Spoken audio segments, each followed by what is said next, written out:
What's up, everybody? We back with another video. Today, we're going to be talking about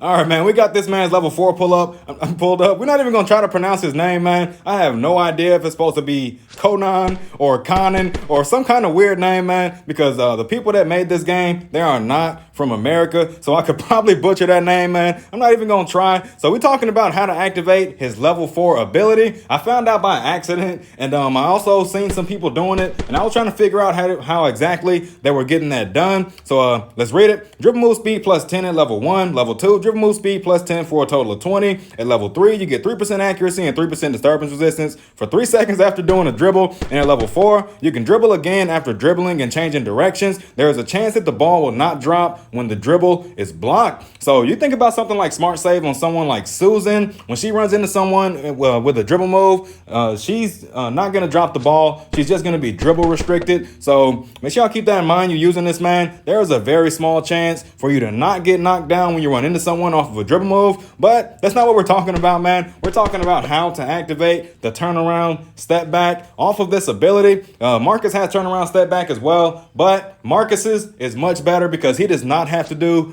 2 dribble moves in order to go into a turnaround step back. That's quite strange to me, to be completely honest. The fact that he has to do 2 dribble moves just to go into a turnaround step back, crisscross, highly ineffective 90% of the time. Doing a step back into a dribble move, it works, but if a person is expecting that, they're going to stop that dribble move quite easily. So make sure y'all keep that in mind, man. Just because he has this doesn't mean you need to try to use it all the time, right? So we're going to jump into the training area, man. We're going to talk about how you can actually get this ability to activate, and probably even talk about which times you want to actually use this. All right, man, we got training area pulled up. We got this man in here. Still not going to try to say his name, man. So the way you want to get this to activate, once again, man, just like I said before, you have to do 2 dribble moves in order to get this ability to activate. You cannot do a dribble move to the left or right, into a step back, into a turnaround step back, just like with Marcus, man. That is not possible. So let's take a look at it here. First, we're just going to activate it to show you what it looks like for the people that haven't seen it yet.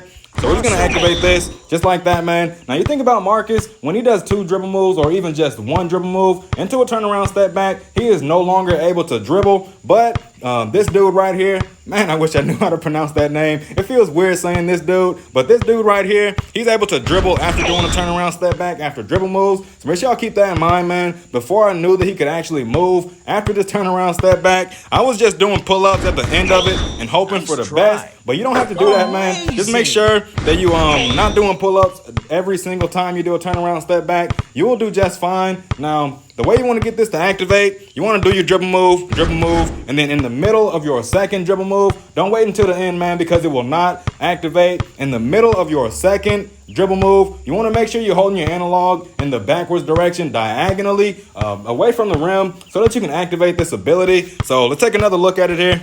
Crossover. Now, the timing is going to be a little bit harder than someone like Marcus because this dude right here, he has a rapid dribble move. So it's going to be much harder for you to actually time that. And something very important I want to mention when it comes down to actually using that is that since he has rapid dribble move, the cooldowns on his dribble moves is going to be messed up a little bit. And you're going to have more time at the end of a crisscross than someone that doesn't have it, because it's like I said before, when you start your first dribble move, the dribble move cooldown is going to start. And if your dribble moves are much faster, then by the time you get to the end of that dribble move, the cooldown will not be mostly done like it would with someone like Havoc G. So make sure y'all keep that in mind, man. You want to keep your dribble moves going. You want to make sure you're using step backs, because step back is not affected by rapid dribble move. So for example, man, let's do a regular dribble move, right? It was less than 0.25 seconds, the duration of it anyway. But if we look at the step back, it was definitely 0.25 seconds. So make sure y'all keep that in mind. So let's look at the cooldowns when it comes down to using this level 4. So we're going to do a crisscross here and then go into the step back. As you can see, man, we only had to wait 0.25 seconds, or was it 0.25? Maybe it was 0.50. I could be wrong, man. But you can see that the dribble move cooldown is mostly done by the end of that. So you'll be able to jump into your next one much much sooner. And also, you do it off of a step back, you'll have to wait even less time because once again, the step back is not affected by a rapid dribble move. So let's take a look here. As you can see, man, it was basically done. So we're just going to do a dribble move at the end of that for the sake of demonstration.